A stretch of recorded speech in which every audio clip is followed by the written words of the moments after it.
Der wahrscheinlich heißeste Tag des Jahres. 33 Grad hier in Rheda-Wiedenbrück. Wir schwitzen uns hier die Seele aus dem Leib.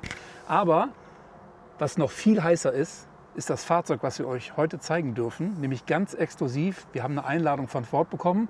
Und wer sind wir? Das sind erstmal der Timo, der hinter der Kamera ist, vom Nugget Forum. Und auch schwitzt, ja. Und auch schwitzt, ganz genau. Und natürlich wir von Die 2 Mais. Ich bin der Stebo.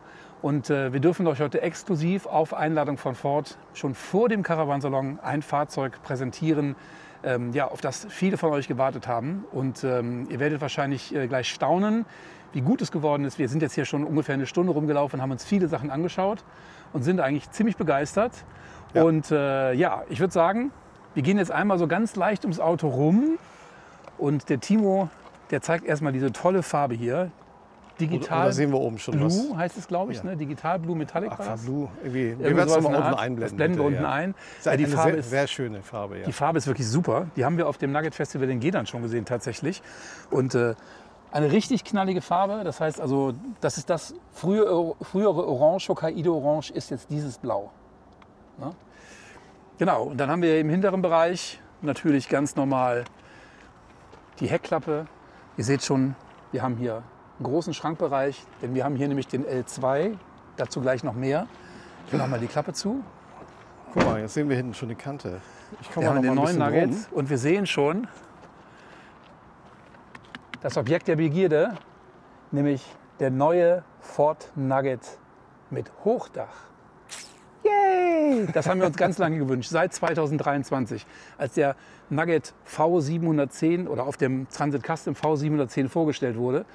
Haben viele gesagt, wann kommt denn der Nugget mit Hochdach? Jetzt hat es tatsächlich fast 2 Jahre oder fast 3 Jahre gedauert.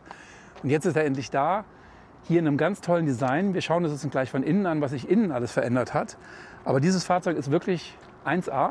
Das heißt, wir haben hier ein tolles neues Modell auf einer tollen Farbe, auf einem langen Radstand mit 5,45 Meter Länge, einer großen 3 Meter Markise, tollen Alufelgen, einem wunderschönen Hochdach in einer ganz tollen neuen Form. Schnittig sieht's aus. Sieht sehr schnittig aus, ja genau. Du hast vorhin schon gesagt, es hat...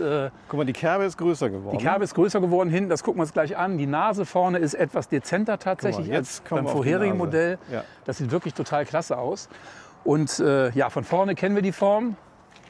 Und wenn man sich jetzt mal das Fahrzeug von vorne anschaut, dann seht ihr, dass im Prinzip das Dach vorne auch von der Spitze her deutlich kürzer und kleiner geworden ist als beim alten Modell. Aber wir haben im Innenraum gar nicht so viel Einbußen. Das schauen wir uns gleich mal im Detail an.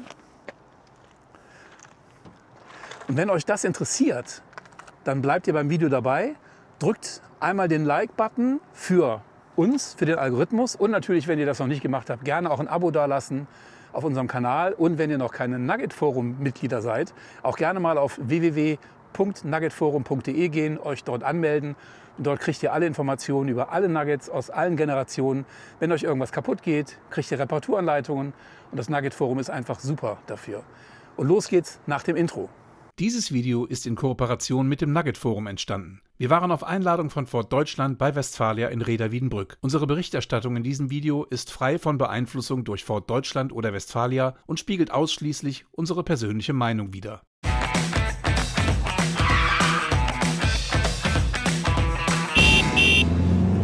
Also der neue Ford Nugget L2 mit dem hohen Dach wird offiziell vorgestellt auf dem Caravansalon 2025, der jetzt in ein paar Tagen beginnt. Und wir können euch ein paar technische Daten liefern zu dem Wagen. Also der wird erstmal nur als lange Variante geliefert, das heißt auf dem langen Radstand mit 5,45 Meter Länge. Es gibt ihn am Anfang nur als Handschalter mit momentan 150 PS. Andere Motorisierungen werden irgendwann später folgen. Und wir können euch auch gleich sagen, dass das Fahrzeug ab dem Caravansalon bestellbar sein wird.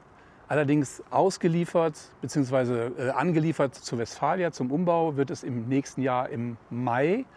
Und dann zur Produktion geht es dann halt so, dass es an die Kunden gehen kann, wahrscheinlich im September nächstes Jahr. Das heißt also, wir haben dann ungefähr das Jahr Wartezeit, was wir eigentlich in den letzten Jahren auch oft hatten. Und alle anderen Daten, die zu dem Fahrzeug noch wichtig sind, die werden wir euch unten einblenden, beziehungsweise zeigen wir euch auf dem Caravansalon noch in einem weiteren Video. Und wichtig ist halt wirklich, dass ihr wisst, dass am Anfang nur der 150 PS Motor mit der Handschaltung geliefert werden kann. Als Allrad wird es den in der Variante erstmal auch nicht geben, sondern dann, wenn das Automatikgetriebe kommt, wurde uns gesagt, dann könnte man auch ein Allradfahrzeug anbieten. Das dauert aber auch noch ein bisschen. Ja. So habe ich das verstanden. Ne? Das sind erstmal die Minuspunkte, aber die Pluspunkte sind auf alle Fälle, er kommt. Ja, Er genau, kommt er kommt auf jeden Fall. Er kommt dann vielleicht Allrad und Automatik dann halt verzögert. Dann halt später 2027 Ja. dann wahrscheinlich, aber 2026 halt jetzt so mit Schalter. Richtig. Und wir können uns vielleicht das Innenleben auch schon ein bisschen angucken, weil da gibt es nämlich eine Neuigkeit, die es vorher noch nie gegeben hat. Ganz genau, das ist phänomenal. Und ich kenne Leute, die sich wahrscheinlich sehr freuen werden, wenn sie das gleich sehen, wie es innen gestaltet ist. Und ich würde sagen, wir fangen einmal über die Heckklappe aus an, ne? Ja. Würde ich sagen. Mach doch mal auf, Genau. die auch einfach.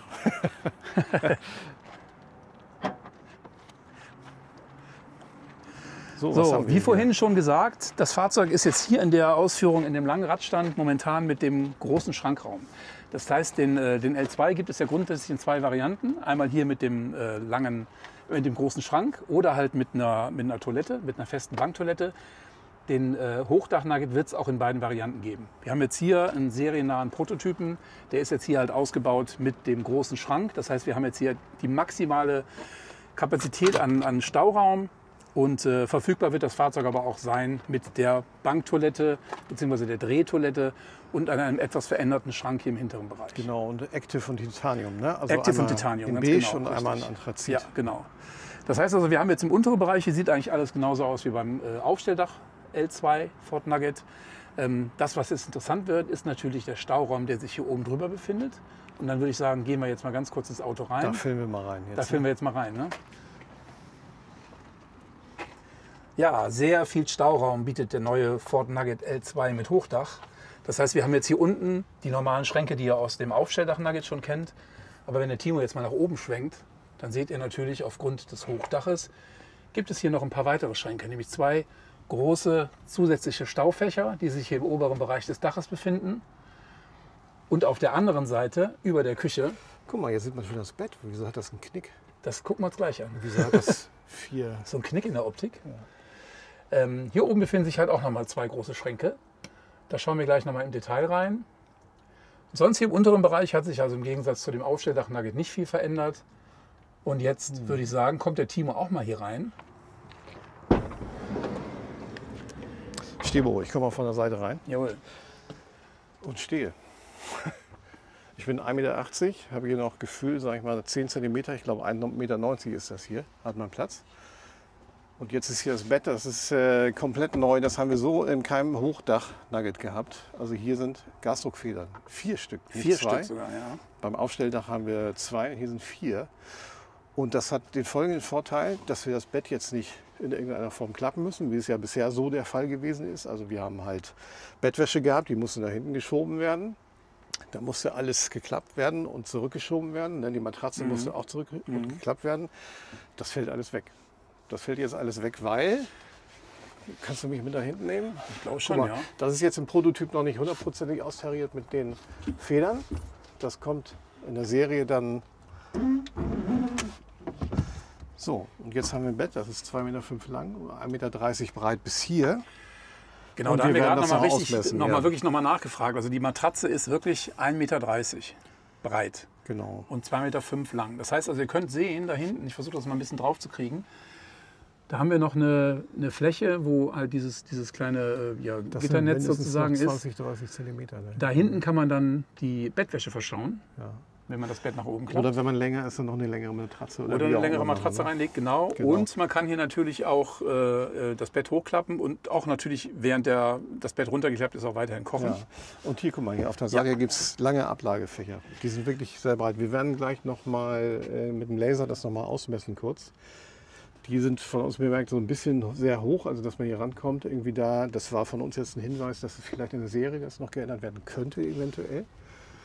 Das Fenster, das Panoramafenster ist ein bisschen weiter nach hinten gerutscht. Also aktuell, früher war es ja ein bisschen weiter hinten, also mehr mit den Seitenfenstern. Dafür ist jetzt hier das kleine Fenster aktuell nicht geplant. Mal gucken. Es ist aber möglich, das GFK-Dach aufzumachen, um dann eventuell, so wie ich, einen Max-Fan einzubauen. Genau, ein ne? kleines Häkchen in 40×40. Aber jetzt, also ganz kurz nochmal die Funktion, wie beim Aufstelldach Nugget. Das hochmachen. Hier, ne, damit Genau, man halt kochen kann. Ja, genau. Damit man halt kochen kann, das ist halt wie gehabt. 2 Flammen Gaskocher, hier halt das Wasser, das Waschbecken. Ne, und auch gerne genutzt als Lesefunktion, das ist wirklich super. Und wenn man das jetzt wieder zumacht, dann ist echt, also gehen wir mal davon aus, man hat eine leichte Bettdecke, ein Kopfkissen oder was auch immer. Das kann man jetzt ja irgendwie kurz nach hinten schmeißen. Ich mache das aber ganz einfach. Ich mache es hier mit Fingerspitzen ganz kurz. Ich hebe es kurz an, warte mal. Ja, von alleine. Richtig. So. Jetzt im seriennahen Prototyp muss man das tatsächlich noch ein bisschen nach hinten drücken, damit es hier hinter der Abdeckung vom Heki ist. Das wird aber noch verbessert. Das wird noch verbessert tatsächlich, wurde uns versprochen. Aber ich mache es nochmal, ja? weil es so schön ist. Weil es so schön und so nein, einfach geht. Nein, weil es wirklich einfach geht. Die Matratze ist nochmal 2 cm dicker als beim Aufstelldach.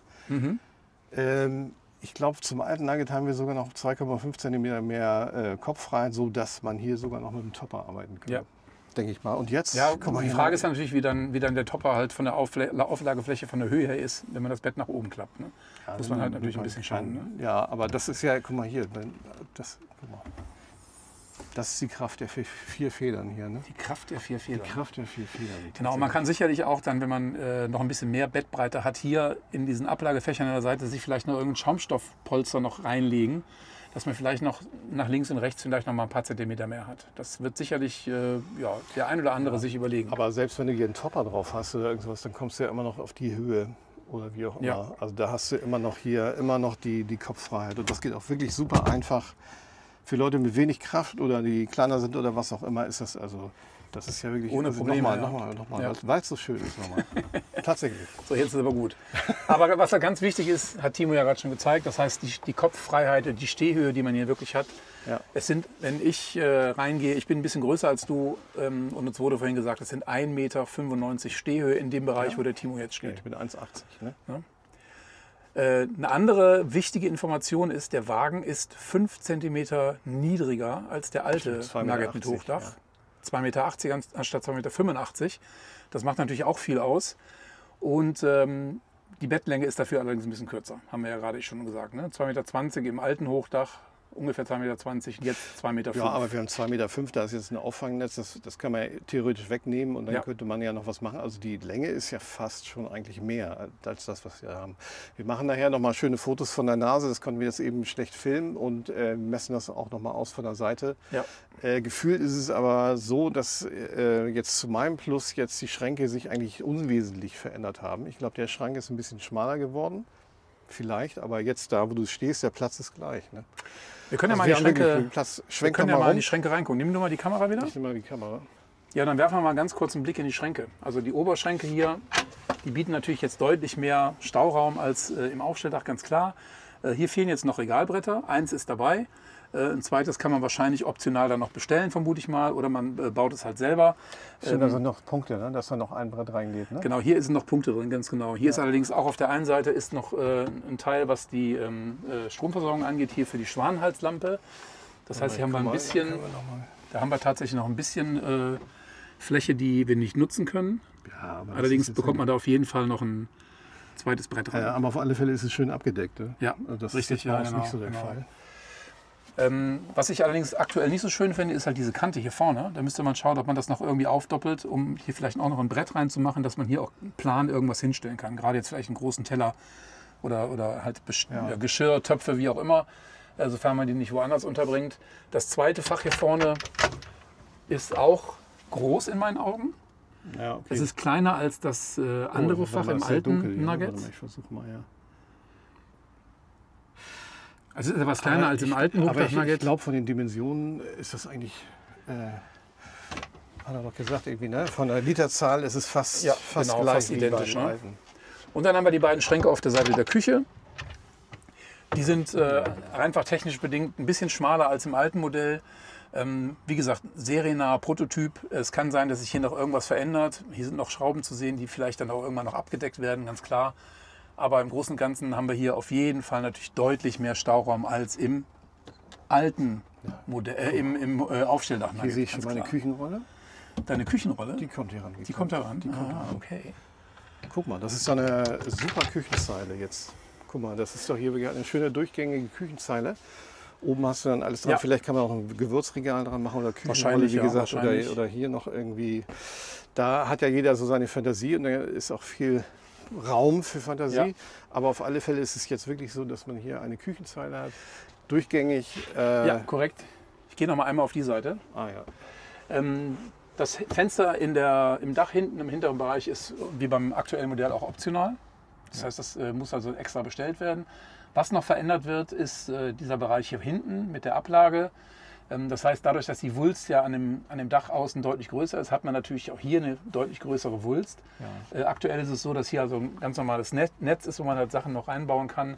Wir haben ja bei uns im Nugget auf dieses Fenster hier hinten verzichtet und haben uns hier noch Regalblätter eingebaut mit einer Rüttelkante. Genau, und die Wölbung, die wird auch noch Hartplastik werden. Ne? Genau, das ist jetzt aktuell noch dieser Stoff, mit dem auch das Dach Stoff ist zu sagen, wir haben jetzt keinen Fließstoff, aber das ist halt ein festerer Stoff, den man jetzt wesentlich einfacher sauber machen reinigen kann. Ja, ja, wirklich.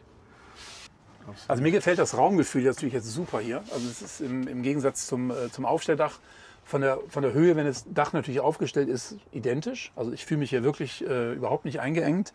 Auch gerade der Platz, den man jetzt hier in der Küche hat, der ist wirklich super. Ja. Und die Stehhöhe finde ich halt einfach genial da vorne. Wir können ja mal gerade eben kurz noch mal tauschen, Timo. Dann würde ich mal nach hinten gehen, nach vorne gehen. Guck mal, der Nugget hat so viel Platz, Wir beide dass wir tauschen können. Dass wir tauschen können. Ne? So, das heißt also, ich kann hier ohne Probleme stehen. Wie lang bist du? Du bist auch 1,87 Meter 1,87 bin ich lang. Mit Genau. Mütze. Mit Mütze, ja. Ja, dann Trägt grob ein bisschen auf. 1,90. Trägt ein bisschen auf, genau. Das heißt also, wir haben ja im Prinzip mehrere Vorteile, was das Bett angeht. Das heißt, wir müssen zum einen nicht mehr klappen. Das heißt, wir haben also wesentlich weniger Material, was im Prinzip verschleißen kann.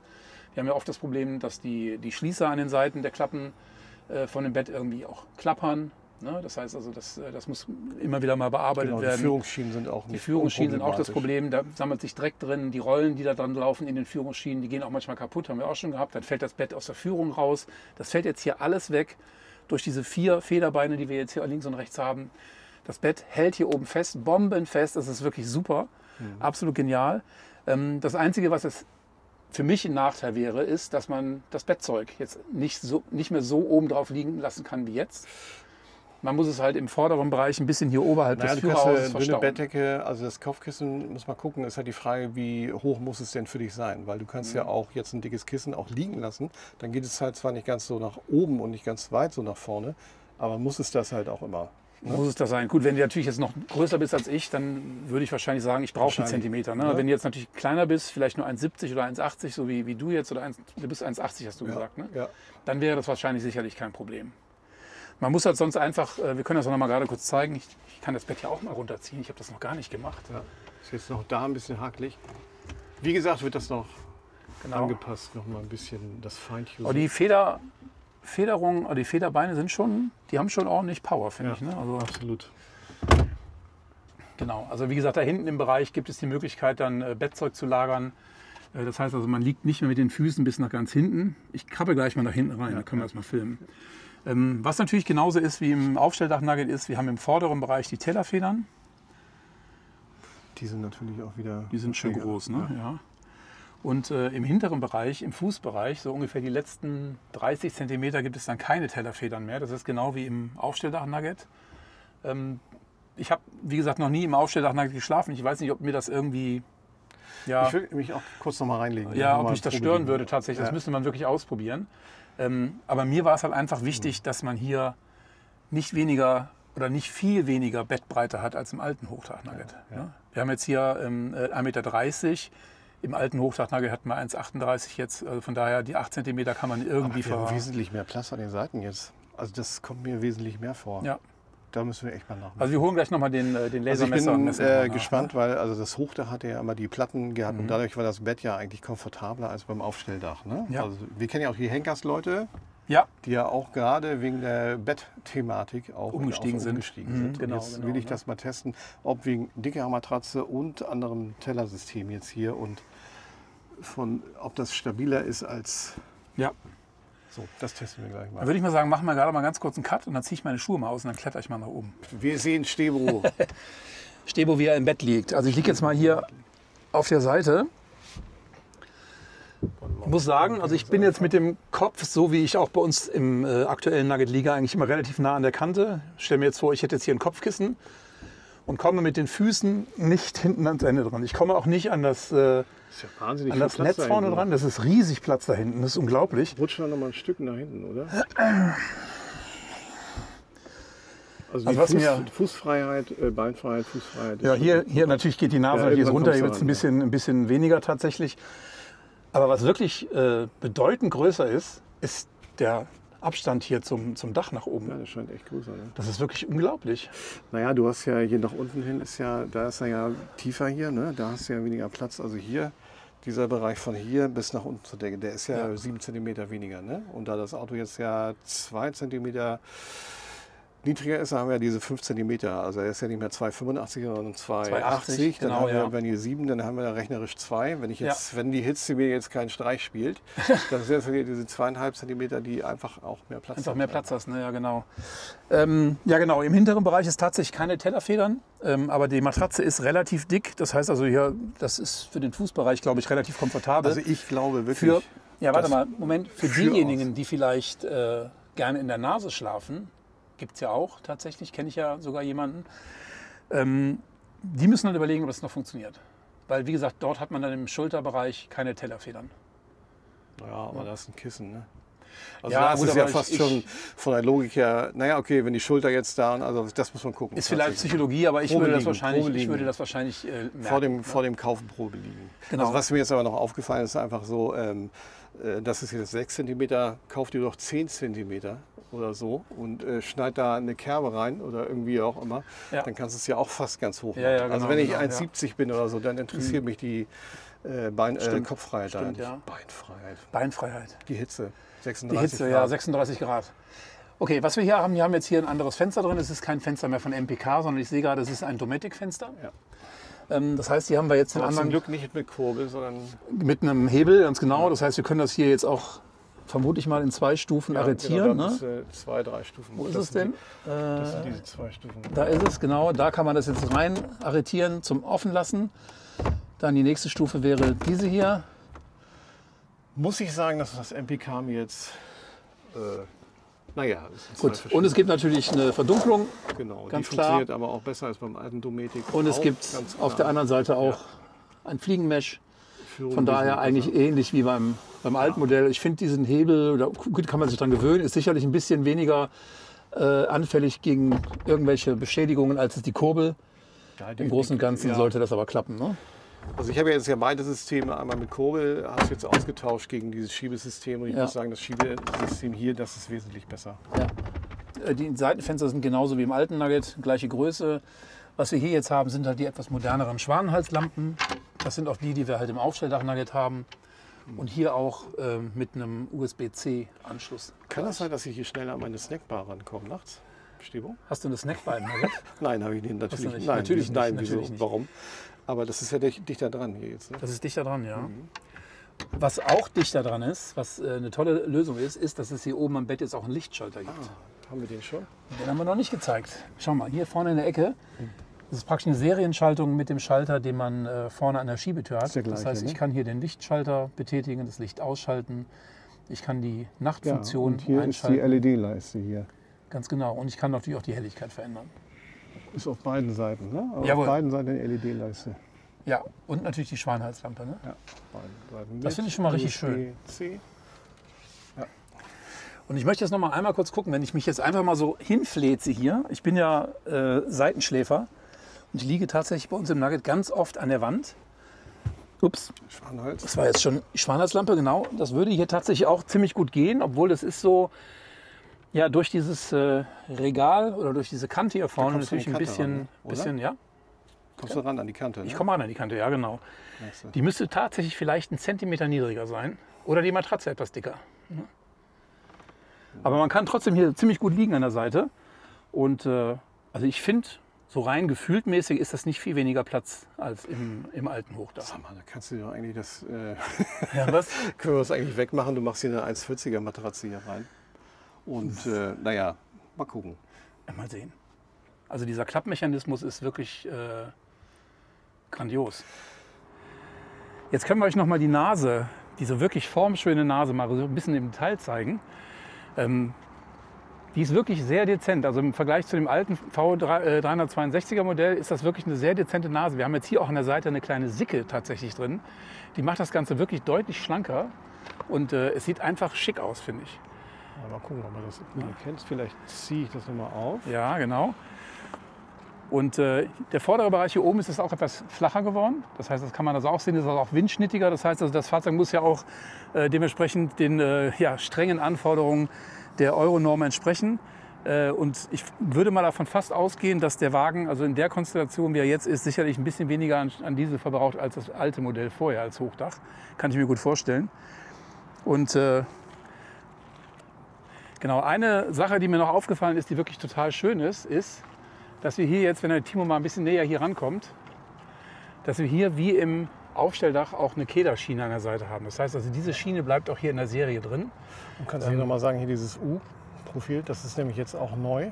Genau, dieses Profil hier vorne ist auch neu. Das ist jetzt von innen auch nochmal so beklebt, dass es also geschützt ist durch, den Gegenpart. Genau. Und hier kann aber also auch nicht kein nur Wasser Sikaflex oder irgendwas, was wegbröseln kann, sondern das genau. Ding ist fest drin. Ja, hier kann man jetzt nochmal einen schönen Blick auf den netten Hintern vom neuen Ford Nugget Hochdach werfen. Das heißt, diese Sicke hier ist deutlich größer als beim alten Modell, weil die Heckklappe deutlich voluminöser ist als im alten Fahrzeug. Aber das sollte dem keinen Abbruch tun. Ich finde das wirklich schick. Und eine kleine Besonderheit, die vorhin noch gesagt hat, ist, dass wenn man die Heckklappe aufhat, kann man immer noch auf den Westfalia-Schriftzug schauen. Das ist ein schönes, kleines, nettes Gimmick.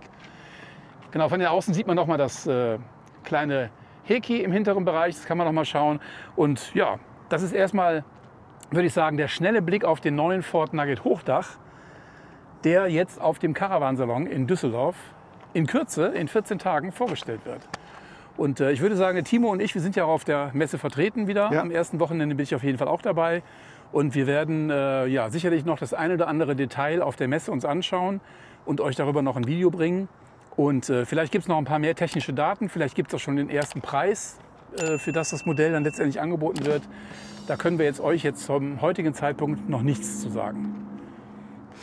Genau, ich bin also gespannt. Also wir sind gespannt, wie das bei euch ankommen wird, das Fahrzeug.